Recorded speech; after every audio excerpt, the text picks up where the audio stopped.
Bonjour et bienvenue pour ceux qui me voient dans un nouvel espace et pour ceux qui m'entendent dans un nouvel espace, sachez-le, et dans un nouveau podcast parce que oui, le nom a changé. Aujourd'hui, on va parler de comment je suis devenue du coup propriétaire à 25 ans et surtout en auto-entrepreneuse parce que ça, c'est à noter, c'est important. C'est parti, je vous laisse avec le générique. Tu as une idée précise de la personne que tu rêverais d'être, mais tu ne sais pas par où commencer ?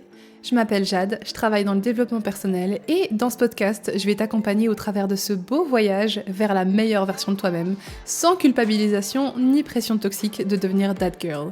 Car la meilleure version qui t'attend, c'est celle où tu peux être 100% toi-même, t'aimer et être aimé pour ça. Dans ce podcast, on aborde énormément de sujets sans aucun tabou.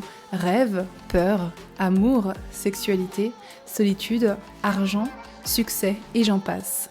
En plus des conseils Glow Up, je te raconte ma vie, mes péripéties et les leçons que j'en tire. Si tu veux travailler personnellement avec moi, je te laisse visiter le lien dans la bio du podcast, mais avant tout, laisse-moi t'accueillir. Bienvenue dans l'univers du guide du Glow Up, l'endroit où tu vas découvrir le ou la vraie toi.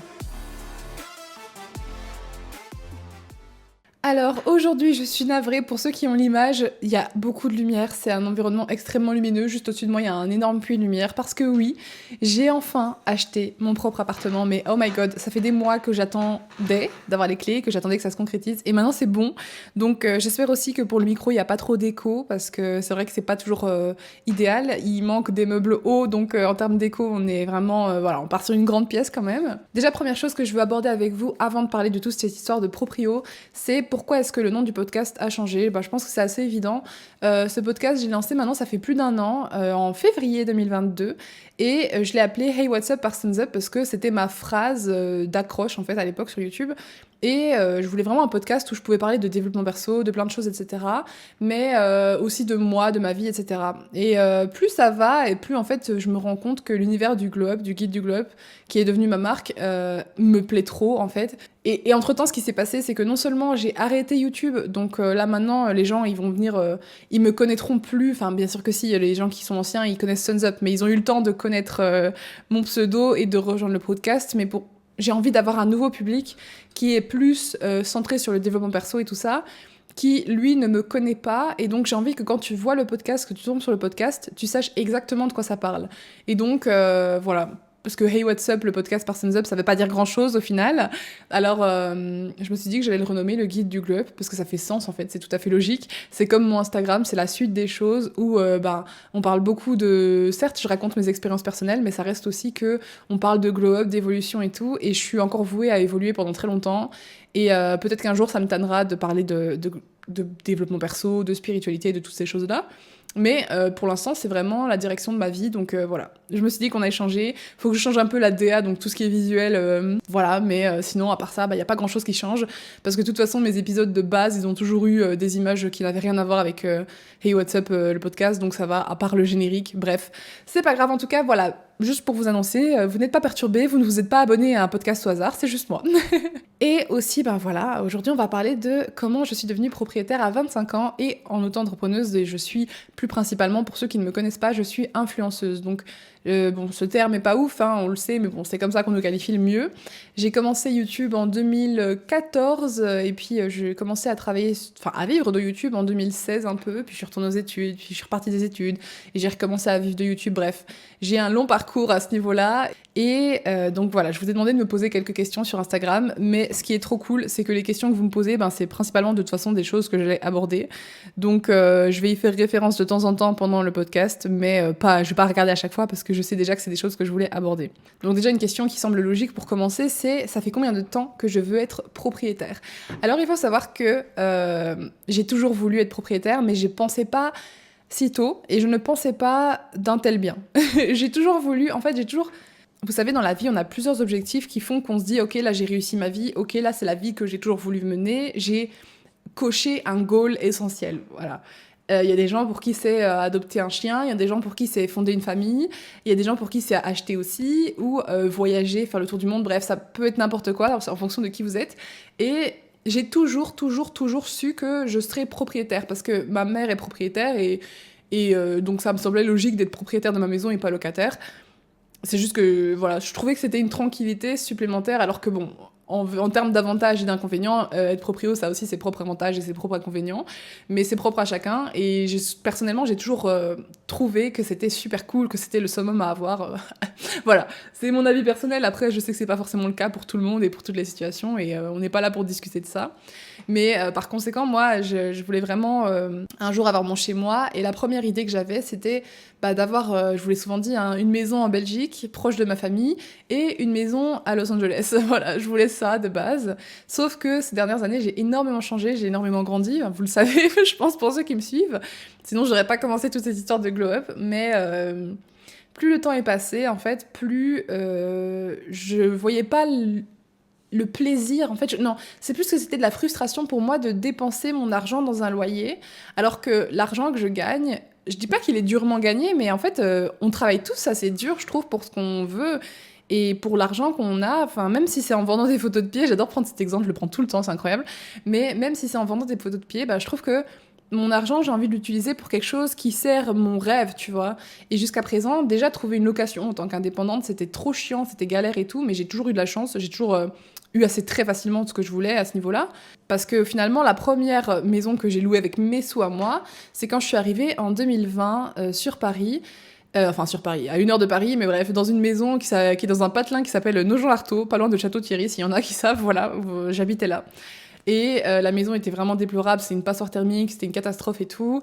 Et je payais 580 € par mois pour ça. C'est pas très cher, mais pour moi, c'est pas que c'était pas cher, c'est que c'était un prix que je trouvais quand même valable parce que c'était une maison et que c'était pas loin de Paris, entre guillemets, mais c'était cher pour ce que c'était parce que, en fait, voilà, en Belgique, quand t'es étudiant, à l'époque, les prix, ils étaient moins chers que ça et t'avais un appart de ouf, enfin bref. Donc ma vision des prix était un peu basée sur ce que je connaissais. Donc je trouvais ça ok, mais un peu cher, alors qu'en fait, finalement, quand je vois tout ce que mes potes payaient, genre 1700 et machin pour des trucs, je me suis dit, en fait, finalement, je paye quasi rien, donc bref. Mais rien que ça m'a dérangé. Putain, la théma à la taille du rat, genre vraiment, c'est pas que ça m'a dérangé en mode, j'ai pas envie de payer pour ça et tout, je savais ce que ça m'apportait, mais en même pas, je suis restée quoi, 1 an et demi, 2 ans là-bas, 1 an et demi, et en 1 an et demi, j'ai dépensé du coup 13 500 € dans cette maison-là, pour quelqu'un d'autre en fait. Et comme je vous l'ai dit, j'ai toujours vu ma mère être propriétaire et j'ai toujours trouvé ça le top, tu vois, parce que finalement l'argent que tu dépenses, il est pour toi, c'est un investissement pour toi et c'est quelque part où tu le mets où il ne disparaît pas. Et en fait, quand j'ai commencé à vivre là-bas, ce que j'ai ressenti, c'était de la peur constante.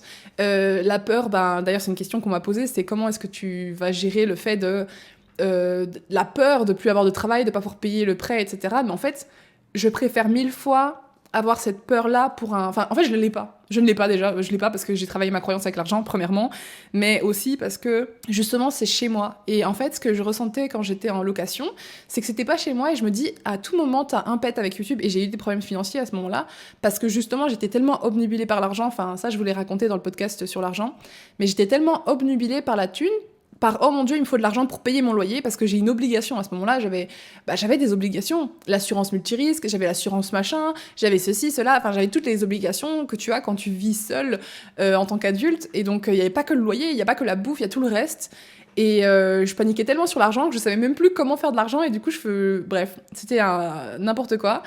Et je me rappelle m'être vraiment dit mais en fait c'est horrible de payer pour quelqu'un parce qu'à tout moment je peux avoir des difficultés dans ma vie et si je n'arrive plus à payer, on me fout à la porte. Et c'est foutu.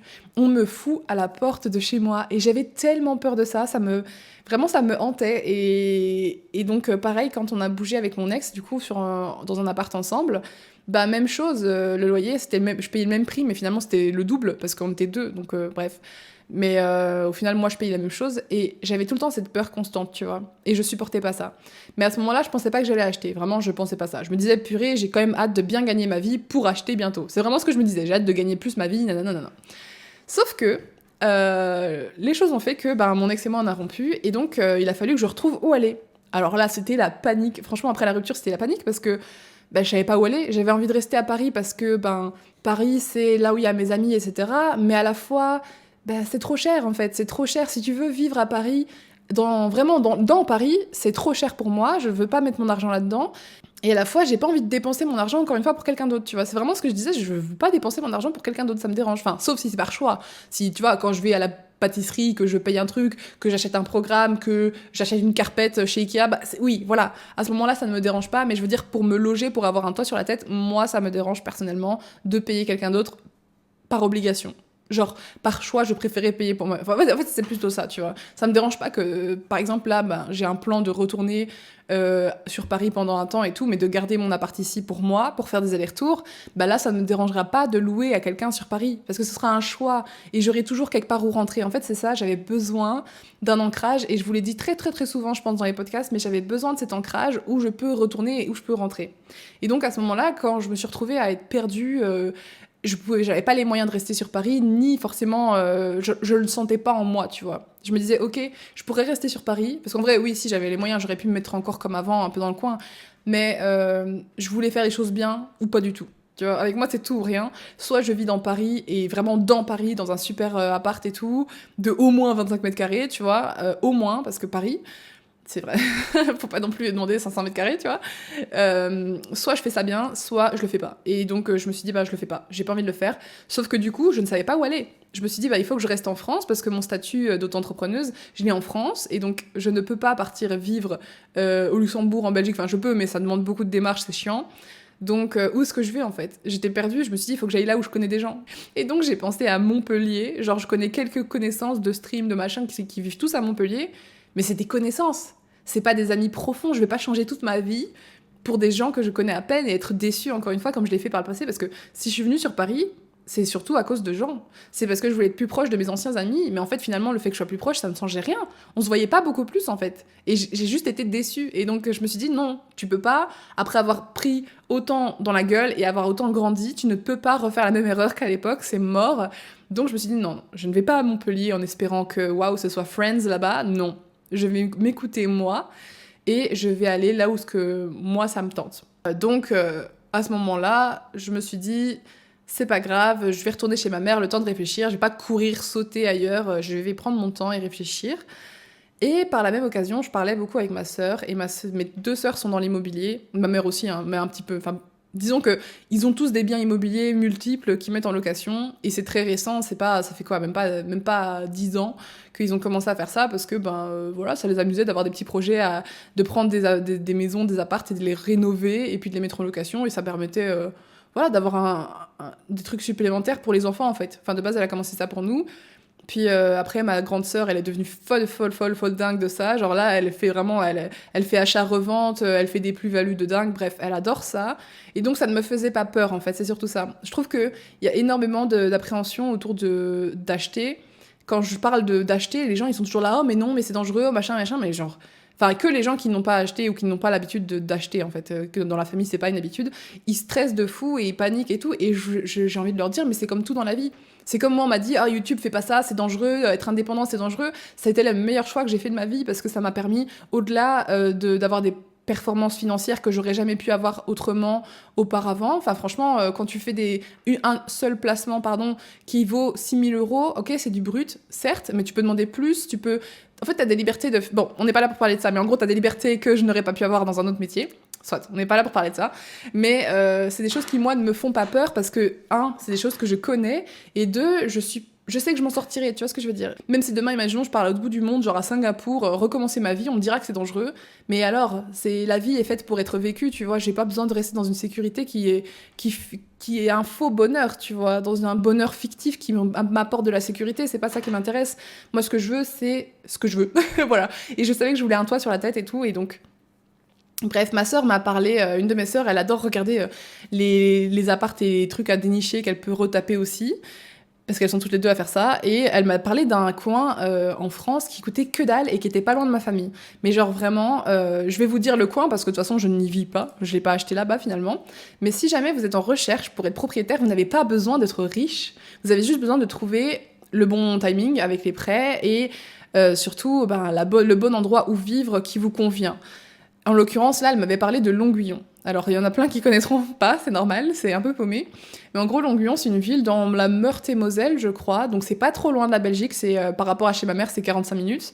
Et par rapport au Luxembourg, pareil, 45 minutes. Moi, mes critères de base, comme je vous disais, la maison en Belgique, machin, c'était je voulais vraiment acheter quelque chose proche de ma famille. C'est pas obligé d'être en Belgique, mais proche de la famille, parce qu'en plus, en Belgique, les taxes... Enfin, les prix de l'immobilier, c'est plus cher, c'est plus compliqué, enfin bref. Mais après, en France, on a la taxe foncière, enfin bref. Bon, je m'y connais pas trop en fiscalité belge, vu que j'ai pas travaillé là-bas, du coup. Mais du coup, voilà, elle m'a parlé de Longuillon. Elle m'a dit, mais meuf, t'as des apparts qui font 60 mètres carrés et ils coûtent 40 000 euros. J'étais ah, pardon, ça existe ça? Genre ça existe et c'est pas perdu au milieu de la France, genre là où il y a rien, il y a même pas un magasin à 5 mètres, genre, à 50 mètres, pardon. Elle m'a dit, mais oui, oui, ça existe. Et donc, j'ai été voir. Et finalement, c'est cet appel qui m'a permis de me dire, oh my god, mais c'est possible. Genre, t'as 25 ans, je suis pas encore multimillionnaire, tu vois. Enfin, si je le suis, manifestation, je suis multimillionnaire. Mais ça, c'est possible. Genre, tu peux acheter, meuf, tu peux acheter à 25 ans. Et c'est là que ça m'a vraiment fait un déclic. Je me suis dit, ok, je ne vais pas acheter à Longuillon, j'ai regardé, mais c'était trop loin, enfin ça me saoulait trop, c'était vraiment trop loin pour moi et il y avait rien d'intéressant. Moi perso, je veux au moins être proche du Luxembourg ou proche d'une autre grande ville, tu vois. J'ai besoin d'être proche de quelque chose parce que je l'ai fait de louer dans mon trou paumé là à Nogent-l'Artaud et c'était horrible, ok. Faire 1 heure de transport pour arriver à Paris ou 15 minutes de voiture pour arriver à Château-Thierry qui est une ville éclatée au sol, enfin. Excusez-moi, c'est pas la plus grande ville du monde, c'est pas genre, c'est pas Lyon, c'est pas Grenoble, c'est pas Metz, c'est pas Nancy, bref. C'était trop nul. Franchement, je suis désolée. C'est des gens de la campagne, je suis désolée, je vous aime. J'adore la campagne, mais en fait, j'ai un FOMO. J'ai un peu la fear of missing out, donc j'ai l'impression que si je suis pas proche d'une grande ville avec des commodités, des stations essence, de quoi aller acheter mon pain le matin, de quoi faire du shopping si j'en ai envie, de quoi inviter des amis au restaurant, bah, je me sens très très seule. Parce que déjà de base, je suis une introvertie. Enfin, en fait, non, je suis ambivertie, mais je me suis énormément habituée à la vie d'introvertie. Il y a Bali qui marche sur le sol, on l'entend, cette petite griffe. Et je le vis très très bien, d'être seule et de faire ma petite vie. Mais pour ça, j'ai besoin d'avoir des activités autour de chez moi. Enfin bref, je vous parle de ma vie, mais après, on va rentrer dans le vif du sujet de comment j'ai fait. Hein, parce que là, je vous raconte tout le background. C'est parce que je trouve ça nul de commencer une histoire en commençant par la fin et pas par le tout début. Et donc bref, du coup, Longuillon, j'ai commencé à visiter quand même pour le fun et tout, et je me suis renseignée sur des zones annexes. Je suis vraiment une personne qui fait ça. Genre à chaque fois tout le monde me dit mais pourquoi t'as loué là? Pourquoi tu t'es retrouvé à Poissy? Pourquoi tu t'es retrouvé à Nogent-l'Artaud? Pourquoi tu t'es retrouvé à... Bah en fait parce que j'en ai rien à foutre d'aller vivre quelque part que je ne connais pas de base. Parce que Google Maps c'est mon ami. Et donc quand moi je veux acheter ou que je veux louer quelque part, je regarde les prix de la région, je regarde la zone, qu'est-ce qu'il y a autour, est-ce qu'il y a des supermarchés, est-ce qu'il y a de l'essence, est-ce qu'il y a des grandes villes proches, combien de distance ça fait, et voilà, et puis j'achète. Et donc c'est ce que j'ai fait mes recherches, et ça m'a pris... Bali, je suis en train de filmer, il fait du bordel. Donc bon, voilà, mon idée était décidée, j'allais chercher dans ce coin-là. Et du coup, qu'est-ce qui s'est passé? C'est que j'ai commencé à visiter des biens et en parallèle, j'avais beaucoup entendu parler de courtiers. Parce que personnellement, je savais très bien qu'en auto-entrepreneur, en fait, c'est très compliqué d'acheter, c'est ce que tout le monde dit, parce que les banques veulent des preuves que tu pourras payer dans X années. Donc on dit souvent que quand t'es en société, même si c'est une société, genre mes anciens potes là, qui gagnaient blindé, ils étaient en société et genre ben, même eux, ils me disaient, mais en fait, les banques ne veulent pas parce que la société, même si tu gagnes blindé et que du coup, t'as dû passer en société, parce qu'en fait, quand t'es indépendant, t'as un plafond en fonction de ce que tu fais. Mais moi, dans mon exercice, à partir de 75 000 euros l'année, t'es obligé de passer en société, sinon c'est illégal. Et donc, même comme ça, quand tu disais, bah, j'ai dû passer en société il y a 1 an, si c'était pas 3 ans, alors que tu peux avoir fait 3 ans d'auto-entreprise avant, hein, mais si c'était pas 3 ans de société, tu ne pouvais pas acheter, enfin, c'était n'importe quoi. Et donc moi j'ai de la chance parce que ça fait tout pile 3 ans maintenant que j'ai relancé mon auto-entreprise. En janvier ça faisait tout pile 3 ans. Et ça fait 3 ans que mes revenus sont exactement soit les mêmes quasiment par année, soit l'année dernière ils ont vraiment genre presque doublé. Enfin bref c'était une super année pour moi l'an dernier. Donc j'ai vraiment un espèce de schéma d'évolution constante en fait. Et sur 3 ans. Donc 3 ans, c'est une bonne période pour les banques, ça les rassure. Sauf que je ne suis pas stupide, je me doutais bien que les banques ne voudraient pas de mon dossier si je y allais toute seule. En plus, j'avais trop peur, c'est trop de pression mentale. J'étais en mode, je sais pas, j'ai pas envie de gérer ça en fait. Genre déjà, je dois gérer mon taf, je dois gérer le fait que maintenant je vis chez ma mère, je dois gérer la rupture. Et en plus, je dois chercher... des financements, genre non. En général, les gens, ils vous disent d'aller demander à vos banques. Moi, ce que j'ai fait, c'est que j'ai pris un courtier. Parce qu'en gros, si vous ne savez pas ce que c'est un courtier, c'est quelqu'un que tu vas payer à la fin grâce au prêt. Donc, t'as même pas besoin de sortir des sous de ta poche en plus. Enfin, si, à la fin, oui, parce que ça reste dans un prêt. Mais c'est quoi? C'est 1 500 euros, 2 000 euros. Et cette personne va aller du coup contacter les banques pour toi et proposer des plans de financement pour toi. Et donc, c'est des choses que moi, je ne maîtrise pas. Et j'étais très, très, très, très, très contente d'avoir pris un courtier. Enfin, une courtière, parce qu'attention, l'histoire est compliquée. Mais donc, du coup, en octobre, je commence les visites et en même temps, en parallèle, je contacte un courtier. que ma mère m'avait conseillé parce que c'était celui de mon beau-père. Et franchement, quelle erreur! Ne faites pas ça. Ne faites pas ça. Allez voir Google Maps, enfin, allez voir Google et regardez les notes et regardez les agences de courtage, etc. Et personnellement, j'ai pris ce mec-là et il a fait que me démotiver du début à la fin. Il arrêtait pas de dire oh, mais avec votre métier, ça va être compliqué, oh machin. Oui, mais les banques, si jamais maintenant vous pouvez plus payer. En fait, il passait son temps à me parler de si je pouvais plus payer, comment j'allais être dans la merde en fait. Il arrêtait pas de me dire ça, alors que j'ai jamais eu de problème pour payer. Et au pire, je ne suis pas seule. Et surtout que ce que je vais vous dire, c'est que dans la région où je cherchais mon budget. Au début, mon budget au tout début, j'avais dit ok, j'achète pour 50 000 euros. Mais ça, c'est parce que j'avais vu les apparts à Longuillon et donc je m'étais dit oh bah vas-y, je m'en prends à 33 000 euros et je m'en fous, tu vois. Voilà, j'étais partie là-dessus. Et ensuite, je me suis dit non, quand même, vas-y, il y avait pas grand-chose et il y avait pas de trucs intéressants dans la région que je voulais. Et donc je me suis dit est-ce que je monte à 90 000, 100 000 ou est-ce que je reste à 75 000? Et je me suis dit ok, non, on va monter graduellement. Donc j'ai monté graduellement mon budget et je me suis dit ok, je vais m'acheter un appartement pour le budget de 80 000 euros, grand maximum. Et donc voilà, déjà mon budget il n'était pas hyper énorme, enfin franchement quand tu veux acheter en général, si moi je vous dis ouais acheter un appart pour 80 000 euros, tu vas me dire impossible. Mais en fait si, ça dépend juste vraiment de la région où tu es. Et donc moi j'avais quand même pas mal d'options, par contre c'est 80 000 euros mais tu peux être quasi sûr et certain qu'il y aura des travaux. Soit c'est dans un trou paumé, avec travaux ou sans travaux, mais dans tous les cas, il y aura d'office quelques trucs à faire, tu vois. Ça peut pas être l'appart tout neuf, tout magnifique, 70 mètres carrés et tout. Non, dans ce cas, t'auras peut-être un truc, un placard à balai. Il y avait vraiment un appart, c'était un studio, mais il faisait 25 000 euros, mais c'était 25 mètres carrés, quoi. Et il était pas très lumineux, enfin bref. Donc, quand on veut se loger, il y a de quoi. C'est juste qu'en fait, t'auras pas ton palace partout, mais si je vous en parle de mon expérience et des prix, c'est parce que je veux que vous sachiez que c'est possible pour vous aussi et que c'est pas une mise en danger tant que ça, parce que finalement, un loyer que tu vas payer pendant 2 ans, comme moi à Nogent-l'Artaud, bah, j'ai dépensé, voilà, j'ai craché cette 13 500 euros pour cette personne, alors qu'en fait, si j'avais pris par exemple un petit studio à ce prix-là, à 25 000, bah voilà, en 5 ans, j'ai remboursé mon prêt, j'aurais dépensé moins d'argent, donc j'aurais eu plus d'argent pour me nourrir ou pour faire des économies. Vous voyez ce que je veux dire? Donc c'est possible pour vous aussi de vous sécuriser. Si pour vous ça compte, vous n'êtes pas obligé, encore une fois je dis c'est chacun sa vision de la vie, mais pour moi ça comptait énormément de me sentir chez moi et de pas avoir la sensation que pour un oui ou pour un non je me fasse expulser en fait. Du coup voilà, mon courtier était horrible, il prenait 1 siècle et demi, genre il me recontactait toutes les semaines et demie quand j'envoyais un mail, il me répondait 1 semaine et demie après, c'était insupportable.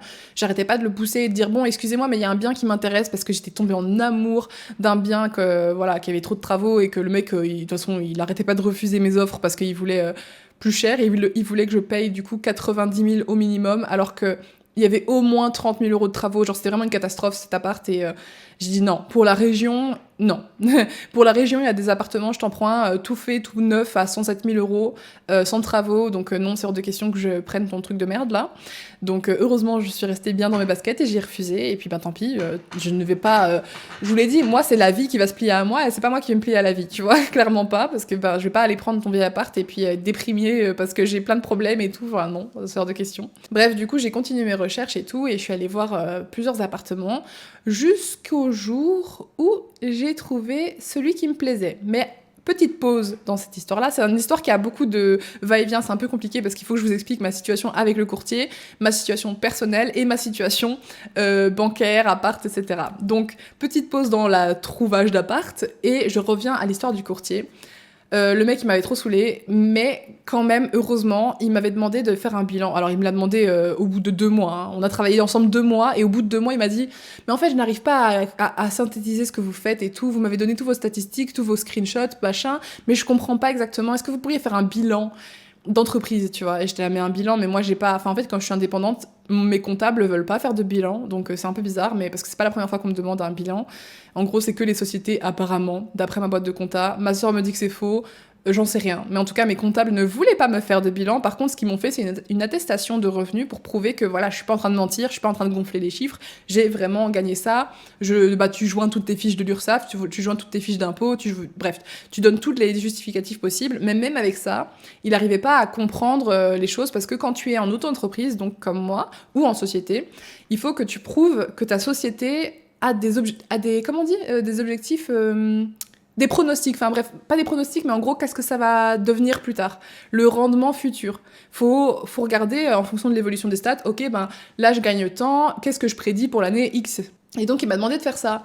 Et j'ai passé toute une journée entière à faire un bilan, je crois, qui fait 10-15 pages, ou 56, non, je rigole, 10-15 pages, où j'explique chaque réseau social que je fais. Donc j'ai mis Twitch, j'ai mis Insta, j'ai mis YouTube, j'ai mis qu'est-ce que ça m'apportait concrètement en termes de travail, donc en termes de visibilité, est-ce que c'est rentable en termes de visibilité, parce que la visibilité, après, ça fait de l'argent, voilà.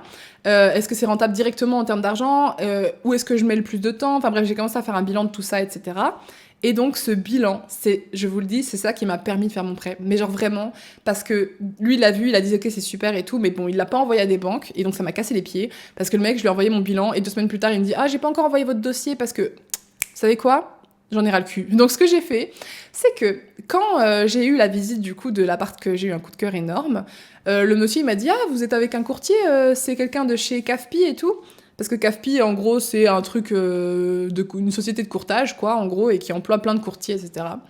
Et j'ai dit, ah non, c'est machin, machin. Puis il m'a dit, ah bah, moi, je vous conseille madame tatata, elle est superbe, donc n'hésitez pas si jamais vous avez besoin. Et je te là, oh bah oui, mais pour l'instant, ça va.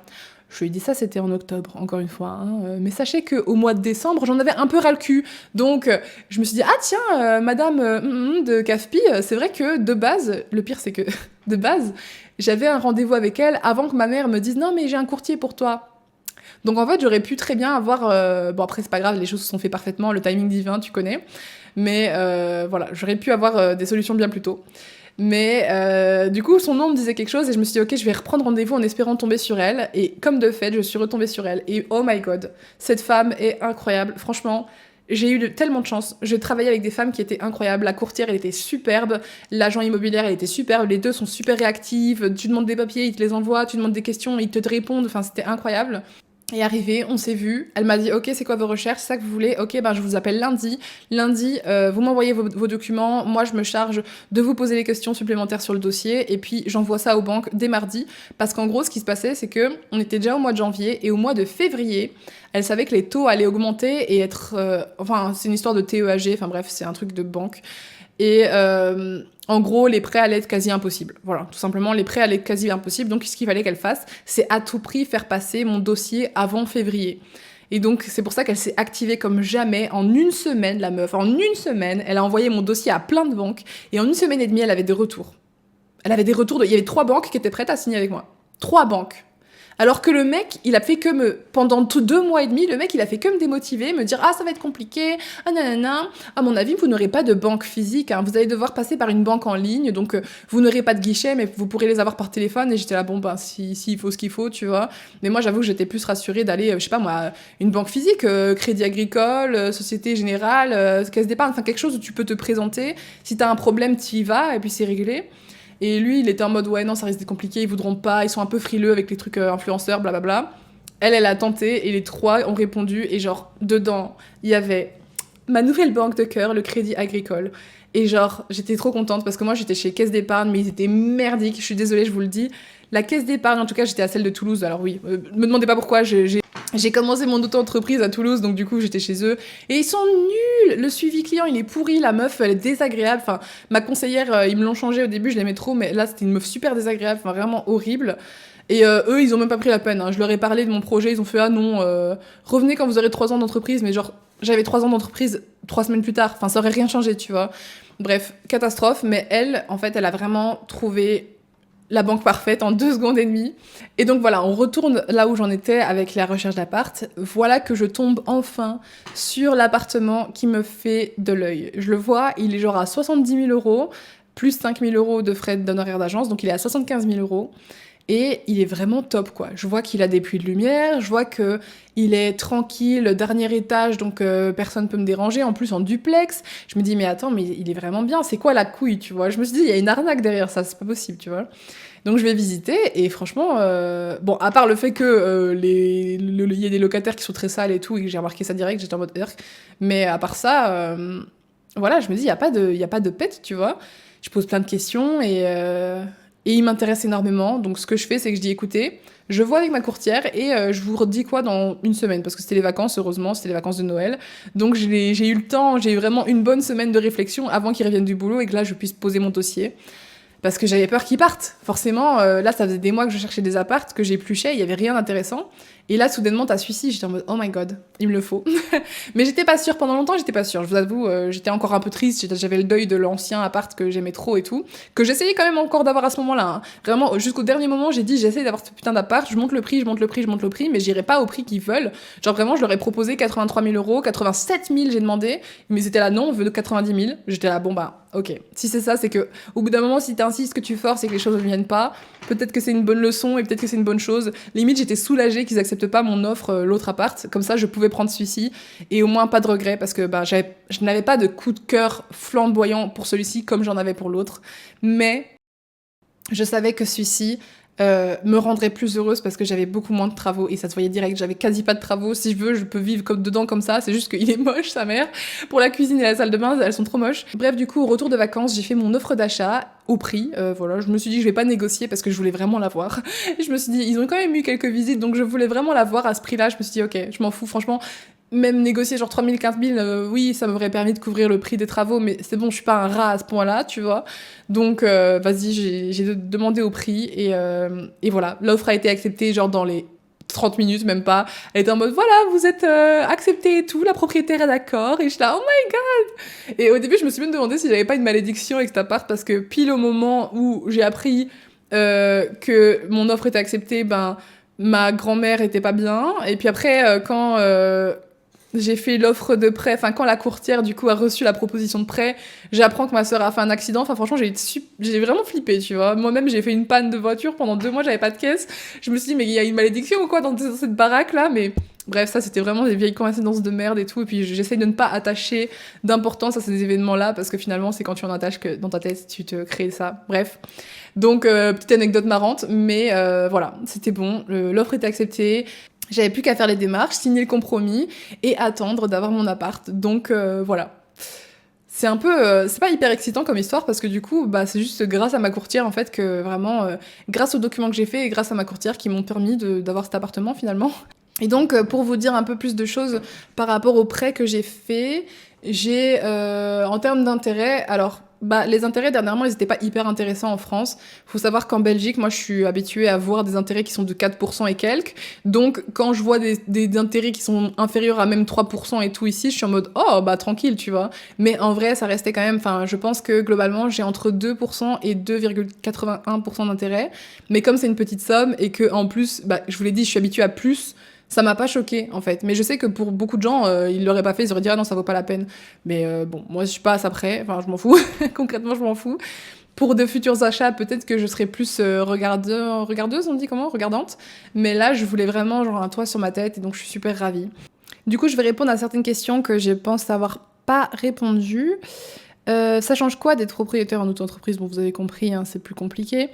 Est-ce que tu n'as pas peur que tout puisse changer du jour au lendemain dû à l'auto-entreprise? Bah justement, non, en fait. Enfin, j'avais, comme je l'expliquais plus tôt, j'avais tout aussi peur, enfin plus même en tant que locataire, parce que à la fin de la journée, si ici ça change, je ne suis pas seule. Je ne veux pas compter, je ne désire pas compter sur ma famille pour m'aider financièrement ou n'importe quoi, mais ça n'empêche que je peux, si jamais en cas de problème, je ne suis pas seule. Vous n'êtes pas seule. Si j'ai un problème ici que j'arrive plus à payer, ben peut-être que je peux proposer à mon copain de s'installer avec moi et on partage les frais. Peut-être que je peux proposer à quelqu'un d'être mon colocataire et du coup de payer moins cher. Et moi, enfin voilà, il y a plein de solutions et c'est chez moi donc je décide. Tu vois ce que je veux dire? Oui, si c'était une location, je pourrais aller juste en coloc et tout, mais je ne veux pas changer toute ma vie. Parce que l'argent, j'ai envie d'être chez moi et que s'il y a un quelconque problème, je sais très bien que je suis pas seule. Et ici, du coup, par mois, mes mensualités avec le prêt, c'est 460 euros. 460 euros pour avoir la paix d'avoir un chez moi et en plus, franchement, chaque jour je suis surprise positivement. Genre j'avais tellement peur, je vous jure, hein, quand j'ai acheté, je me suis dit mais qu'est-ce que je suis en train de faire? Est-ce que je suis pas en train de faire une énorme connerie? Parce que ça reste une commune un peu entre guillemets loin de chez ma mère, genre je suis à 40 minutes à peu près. Mais à côté de ça, je suis pas loin de grandes villes, je suis pas loin du Luxembourg et tout, donc déjà en termes de plus-value, bah je sais que comme on est proche du Luxembourg, la zone tout autour du Luxembourg, si vous voulez, c'est un peu comme la Suisse, donc voilà, ça coûte cher, et les salaires luxembourgeois sont vraiment supérieur au salaire français ou belge. Et donc, du coup, toute la zone autour, ça devient de plus en plus cher, tu vois. Et ça s'agrandit, ça s'agrandit, ça s'agrandit, parce que il y a beaucoup de gens qui veulent y travailler, mais il y a nulle part où les gens peuvent loger. Et donc, du coup, je sais très bien que la zone où je suis là, elle va encore améliorer son prix de ouf, en fait. Là, j'ai vu dans les documents au notaire que l'ancienne propriétaire, elle l'a acheté en 2013, donc il y a 10 ans exactement. Elle l'a acheté pour 49 500 €, hors frais d'honoraires. Et là, elle l'a revendu donc à 70 000.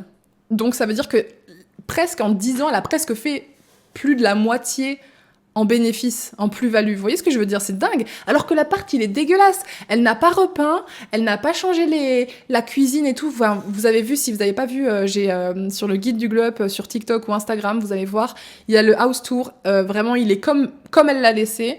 Il y a rien qui va. C'est vraiment du vieux mobilier des années 80. Il y a 3 trucs et demi dans la cuisine, elle est pas du tout équipée. Bref, c'est une catastrophe.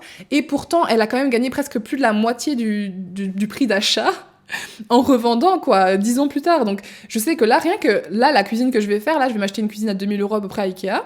Elle est magnifique. Et avec les peintures, avec tout, si demain je veux la revendre, même là, comme ça, si demain je veux la revendre, je suis sûre que je rembourse même le prix des travaux que j'ai mis dedans, tu vois. Et le prix des frais de notaire. Parce que genre rien que ça, en fait, quand tu mets un bien propre, là rien que d'avoir fait la peinture, derrière moi j'ai refait les murs, enfin voilà, je vous ai fait toute une série de façon rénovation sur les comptes Insta et TikTok du Guide du Glow Up, donc ils sont en description du podcast, sinon vous mettez juste Guide du Glow Up, voilà, vous le trouvez directement.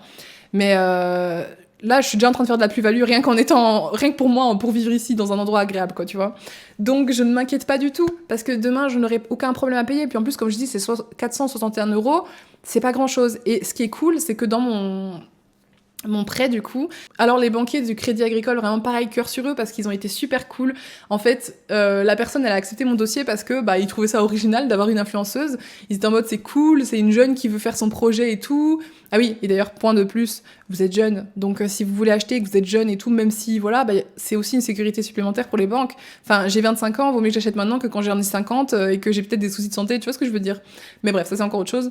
Mais donc c'était un argument qui a quand même été dans ma faveur aussi parce que je suis en début de carrière, je gagne bien et je m'améliore et en plus je suis jeune donc j'ai encore plus de possibilités d'évolution. Mais j'y ai quand même réfléchi, si demain je fais plus assez d'argent avec l'auto-entreprise, c'est pour ça que je me suis mise près du Luxembourg. Parce que du coup je vais au Luxembourg, même un SMIC là-bas, je gagne 2500 €, tu vois.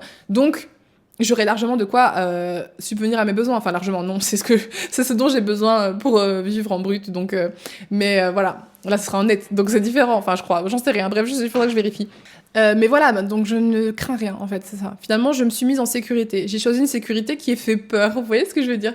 Genre en général, les gens ont peur et moi j'ai choisi cette sécurité-là parce que c'était la plus grande preuve d'amour que je pouvais m'apporter finalement. Du coup, faut-il passer par un courtier pour convaincre les banques? Sincèrement, si vous pouvez vous permettre de mettre 1000, 2000 € de plus, oui, moi je vous le conseille fortement parce que ça m'a tellement retiré une charge mentale énorme déjà, ça m'a permis de moins douter, de moins pleurer, de moins faire de la merde. Et en plus de ça, elle a super bien négocié mon contrat, mon prêt, etc. Parce que là, en gros, ils ont essayé de faire en sorte que le prêt soit divisé en 3 différentes périodes et 3 différents taux d'intérêt. Comme ça, par exemple, je crois que j'ai 7000 € qui est à 2% d'intérêt pendant X années, 10 ans, je crois, ou 17 ans, enfin, je sais plus. Et j'ai 20 000 et quelques qui sont à 2,6% d'intérêt. En fait, ils ont essayé de baisser, tu vois, parce que sinon, le prix de base, c'était 2,81 ou 89% d'intérêt, donc c'est quand même beaucoup plus. Et donc ils ont essayé de diviser le prêt pour avoir que 50 000 et quelques qui étaient à ce plus gros taux et ensuite à des moins gros taux d'autres choses. Enfin bref, donc elle a essayé de négocier ça et puis elle a négocié des termes. Par exemple là, si jamais au bout de 1 an ou 2 ans d'avoir payé mon prêt, si jamais ça va pas et que j'ai des problèmes avec mon auto-entreprise, que j'arrive plus à payer, je peux mettre en pause le crédit pendant 6 mois, ne rien payer pendant 6 mois, ou alors il y a des mois où je peux payer 2 fois plus, ou des mois où je ne peux pas payer, où je peux ne pas payer, pardon. Évidemment, ça se reporte, donc à la fin, t'as quand même un peu plus d'intérêt et tout. Mais en gros, voilà, il est flexible dans ce sens-là, mais sinon, c'est un taux fixe, donc bref, je suis trop contente. Il y en a qui se diront, oui, t'aurais pu faire mieux, t'aurais pu négocier mieux, mais moi, franchement, je suis très contente. J'apprendrai. C'est comme ça qu'on apprend, c'est en osant se mouiller, tu vois aussi. Ça se trouve, je me rendrai compte que c'était vraiment de la merde des conditions et plus tard, je ferai beaucoup plus attention et je ferai ça bien. Mais là, franchement, ma famille après, ils ont regardé, ils ont dit, franchement, c'est pas mal, quoi. Eux, ils sont habitués à des taux tellement plus élevés en Belgique qu'ils étaient en mode, it's okay, tu vois. Ah oui, et la question de l'apport, pardon. C'est vrai qu'on m'a demandé comment faire, quel apport les démarches, combien de temps. Donc, comme je disais, en combien de temps en auto-entreprise, je vous recommande sincèrement 3 ans, sauf si vous avez une auto-entreprise, mais que vous savez que vous avez un contrat chez quelqu'un. Par exemple, moi, j'avais Tommy Hilfiger, mais bon, il se terminait en mai, donc bon, voilà. Mais par exemple, si tu as des contrats où tu sais que pendant 2 ans, tu reçois telle somme de telle boîte et que tu as un truc pour le prouver, t'es pas employé, mais tu as quand même la preuve que tous les mois, tu auras ça. Donc déjà, ça peut rassurer les banques. Sinon, 3 ans d'activité, c'est bien, de ce que j'ai pu voir et de ce qu'on m'a dit. De toute façon, depuis le début, on m'a toujours parlé de 3 ans. Et en termes d'apport, j'ai mis 0 € d'apport. Enfin, si, en fait, j'en ai mis, mais pas beaucoup, genre 300 €, un truc comme ça, pour payer les frais de je ne sais plus quoi. De base, moi, j'étais prête à mettre 10 000 € d'apport, mais en fait, comme la notaire savait que j'avais ces 10 000 €, la courtière, elle savait que j'avais ces 10 000 €, j'ai juste dû faire une affirmation sur l'honneur, là, que j'avais 10 000 €, etc., montrer mes comptes et tout machin. Et du coup, ça a pu convaincre les banques. Et comme c'était des petites sommes, c'est ça aussi qui a beaucoup aidé, c'est que comme l'appart c'est pas trop cher, ils peuvent se permettre de faire un écart là-dessus, de ne pas me demander d'apport, mais de me laisser du coup mon épargne, mes 10 000 € d'épargne pour me sécuriser. Si jamais moi j'ai un problème avec mon auto-entreprise, au moins je peux payer avec cette épargne. Et voilà, donc c'est une sorte d'arrangement finalement. En fait, la courtière a vraiment fait un super job parce qu'elle a permis à ce que tout le monde soit d'accord et que tout le monde soit content. On me demande, est-ce que tu te sens mieux dans ce nouvel appart? Alors, oui, franchement, je suis trop contente. Au début, j'avais peur parce que il était très moche. Je vous le dis. Enfin, l'appart est beau en lui-même, je veux dire, le potentiel est beau, mais le sol en bas, il est dégueulasse. En haut, c'était sale. Enfin, les murs, ils étaient remplis de fumée de clopes toute jaune et tout. Enfin, c'était vraiment dégueulasse. Donc, j'avais peur de me sentir mal parce que je sais pas, je trouvais que l'endroit, je pouvais me sentir un peu seule, tu vois. Enfin, ça n'empêche que t'achètes quand même quelque part où tu dois faire 30 minutes de route pour aller voir quelqu'un que tu connais, tu vois. Mais comme j'ai l'habitude de vivre sur Internet et je me suis habituée à ma vie d'introvertie, pour moi, 30 minutes qui vient d'à côté du Luxembourg, c'est rien en fait. Parce que au Luxembourg, faire 30 minutes de route, c'est le quotidien de tout le monde quand il va travailler. Donc, je me suis dit, j'ai grandi en voyant ma mère faire 45 minutes de route pour aller au boulot, donc ça me choquait pas. Mais j'avais quand même peur, tu vois. C'est un peu comme les gens qui chaque matin vont faire 1 heure de RER pour aller travailler à Paris, puis qui en refont 1 heure au soir. Enfin, pour vous, c'est rien de faire 30 minutes de route. Tu te dis, qu'est-ce que ça change? Alors qu'il y en a, ils seraient là, quoi? Mais si moi, j'ai pas des gens à 10 minutes, je meurs, tu vois. Enfin bref, mais en tout cas, non, je suis très très très très agréablement surprise par comment je me sens bien ici. C'est la première chose que je me suis dit. Normalement, la première nuit, tu vois, c'est très compliqué, surtout que moi je crois aux fantômes, je crois aux énergies, enfin je crois à beaucoup de choses. Donc évidemment, oui, j'ai fait un nettoyage énergétique, j'ai nettoyé les murs, j'ai nettoyé les sols, j'ai nettoyé les particules, enfin tout ce que tu veux. Mais malgré ça, je me suis quand même sentie bien directement. Genre la première nuit, je n'avais pas peur. Je n'ai pas peur ici. Dans la salle de bain, la lumière, elle est un peu bancale, donc parfois elle clignote. Et ça fait vraiment genre film d'horreur de ouf, parce qu'elle est bien blanche en plus la lumière, mais mon copain, il était pas bien du tout, mais moi, je m'en fous. Je ne me sens pas menacée ici. Je me sens en sécurité. Je me sens chez moi. C'est un havre de paix. Et j'ai demandé à ce que cet endroit soit mon havre de paix, où je me sente sereine, où je suis en bonne santé, en excellente santé même, et où la créativité fuse, où je me sens, voilà, c'est là que je veux créer mes multi-million dollars, tu vois ce que je veux dire? C'est ici que le berceau de mes idées, le berceau de ma vie de rêve, je l'ai choisi, et cet appartement m'a choisi aussi, parce qu'on dit souvent qu'un lieu te choisit, enfin bref, ça c'est encore des trucs plus énergétiques, mais ouais, donc je me sens super bien, je dors super bien ici aussi, et donc c'est trop cool. Le soir, je suis détendue, j'ai envie de prendre soin de moi ici, enfin vraiment, même si là en ce moment le bas ressemble à un dépotoir, le haut c'est rangé, mais le bas, il faut que je change les sols, faut que que je repeigne les murs, faut que je change la nouvelle cuisine, enfin je dois tout faire, et pourtant je me sens quand même super bien, donc je suis ravie. J'avais très très peur parce que l'entretien de la chaudière n'a pas été fait depuis 1 an et demi, et ils me l'ont pas fait avant la vente alors qu'ils devaient le faire, mais comme il y avait pas de gaz, voilà, ils me l'ont pas fait. Et donc j'avais trop peur d'avoir une surprise négative, mais finalement tout va bien. Pas de fuite de monoxyde de carbone, la chaudière fonctionne, donc ça c'est trop cool.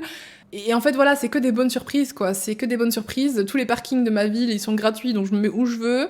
Et à côté de ça, j'ai plein de zones commerciales où il y a tout ce qu'il faut à même pas X minutes de chez moi. Donc des choses que j'avais oubliées qu'il y avait, en fait je me suis rappelée et je me suis dit waouh, Jade, tu gères franchement, parce que en fait quand j'ai commencé à chercher où est-ce que je voulais vivre, il y avait genre 15 villes différentes, mais ces 15 villes que j'ai tapé à chaque fois sur Google Maps, c'est que j'ai regardé tout ce qu'il y avait autour, tu vois. Et donc celle-ci, j'avais oublié, mais je savais qu'il y avait plein de trucs autour. Et donc là, je suis trop contente, en fait, j'ai tout ce qu'il me faut. J'ai vraiment tout ce qu'il me faut. J'ai même un petit jardin et tout. Pour moi, j'ai une parcelle de jardin de, je dirais quoi, elle fait peut-être 7, 10, 15, 20 mètres carrés, non, j'en sais rien. En fait, non, elle fait peut-être 15 mètres carrés, 10 mètres carrés. Bon, je sais plus. Mais en tout cas, j'ai une parcelle de jardin rien que pour moi. Et voilà, on va peut-être un peu tordre le cou aux locataires dégueux d'en bas, mais à part ça, tous les autres locataires sont superbes, qui vivent dans l'immeuble, parce que c'est un immeuble. Et ouais, je suis très contente d'avoir acheté, j'ai aucun regret et ça m'a retiré un poids en fait, ça m'a vraiment retiré un poids énorme de stress où je me disais mais comment je vais faire, qu'est-ce que je vais devenir, est-ce que je vais mourir, est-ce que je vais être à la rue. Là au moins je sais que mon argent je le mets dans quelque chose et que si jamais il y a un problème, bah, je le mets en location même si j'ai pas envie, mais je le mettrai en location et puis bah, je trouverai une solution. Il y aura toujours des solutions, de toute façon dans la vie, il y a des problèmes et à chaque problème il y a sa solution, voire ses solutions. Donc bref, du coup la dernière question à laquelle je vais répondre avant de terminer ce podcast parce qu'il est très long, de toute façon ils sont toujours très longs, hein. Est-ce que c'est stressant d'avoir tout ça à gérer? Bah non. Bah non, du coup, non. Non, parce que... non. Voilà, c'est la seule réponse éclatée au sol. Non, mais je suis en train de réfléchir, mais parce que justement, je sais que maintenant je suis là et c'est pour rester, tu vois. Alors, je n'ai pas l'intention de vivre ici toute ma vie, je le sais très très bien. Je n'ai même pas l'intention de vivre ici pendant 5 ans, tu vois. Mon objectif, vous le savez, hein, c'est vraiment là, je vis ici et je commence à partir en voyage petit à petit dans les îles. Donc, je fais tout le temps un petit mois par-ci, un mois par-là et petit à petit faire la transition entre ici et Paris. Voilà, le but c'est que les affaires marchent bien et c'est que je puisse vivre entre Paris et ici et les îles. Donc cet endroit sera toujours en fait un refuge proche de ma famille, quoi. C'est l'endroit où je viendrai quand je dois voir mes proches, quand ça me manque, la slow life. Enfin, je pense que quand la slow life me manquera, j'irai dans les îles, hein, mais ça c'est la slow life civilisée, on va dire. Pas que les îles sont pas civilisées, mais vous m'avez compris, bordel. Ici, il se passera beaucoup de choses, mais moins de choses qui se passera à Paris. Et dans les îles, il se passera encore moins de choses, vous voyez. Donc, quand j'aurai envie d'être proche de moi-même, j'irai dans les îles ou ici. Mais quand j'aurai envie d'être proche des amis, de faire plein de trucs dans la ville, de m'épanouir différemment, j'irai à Paris ou alors bah, ici, mais je verrai mes proches, quoi. Donc, voilà. Non, c'est pas stressant parce que je sais que c'est un endroit que je suis faite pour rester. Ça me stresse beaucoup moins que de faire un déménagement, de m'épuiser à décorer des choses que dans 1 an ou 2 ans, je vais devoir tout quitter, remettre à blanc et me recréer une histoire quelque part en fait, parce que finalement j'ai déménagé beaucoup de fois, je trouve, depuis que je suis majeure, parce que j'ai été aux études à Louvain-la-Neuve et aux études à Liège, j'ai fait Marseille, j'ai fait Paris, puis je suis revenue en Belgique, puis je suis retournée à Paris, puis j'ai changé d'appart à Paris 2 fois, enfin c'était compliqué. Donc franchement, je suis très reconnaissante et je suis ravie d'à 25 ans pouvoir dire, bah voilà, j'ai cru en moi, j'ai travaillé de ma passion et j'y suis arrivée, quoi. J'y suis arrivée, j'ai réussi à acheter, c'est impressionnant. Donc voilà, je suis très fière de moi et je suis très contente et voilà. Je vous souhaite à tous et à tous, en tout cas, d'aller au bout de vos objectifs et de vos rêves et de me dire d'ailleurs en commentaire de ce podcast si vous êtes sur YouTube ou quoi, ou même de me le dire sur Instagram en message privé, enfin voilà, si ça vous a motivé, rassurez surtout de savoir que bah oui, il existe des endroits où c'est pas si cher que ça de devenir proprio et on est pas mal lotis. Après oui, il faut faire des choix, tu peux pas si t'as toute ta famille vit dans la région parisienne et que tu n'as pas les moyens toi de t'installer à côté, ben il faut peut-être réfléchir à d'autres solutions, il y a plein d'autres options en tout cas pour l'achat que de juste enfin bref, il y a plein de solutions. Mais voilà, j'espère que ça vous a motivé, même pour les... Je sais qu'il y a des mamans qui m'écoutent aussi, des mamans qui sont seules ou qui sont séparées de leur compagnon. Bah, sachez qu'il y a des villes super chouettes où ça coûte pas trop cher et où il y avait moyen de peut-être trouver un nid stable pour votre famille. Après, voilà, c'est un pas à faire et il faut voir les avantages et les inconvénients d'être proprio ou locataire. Moi, j'ai toujours vu le fait d'être locataire comme un stress de ouf, donc voilà, mais chacun sa vie sur mesure. Et puis, bref, je m'arrête de parler. Je vous fais des gros bisous et on se retrouve sur les réseaux sociaux. Et très bientôt, d'ailleurs, le prochain podcast, oh my god, j'ai tellement hâte. Ça va être avec la femme qui a changé ma vie. Voilà, je n'en dis pas plus et je vous fais des gros bisous. Ciao, ciao, merci d'avoir écouté.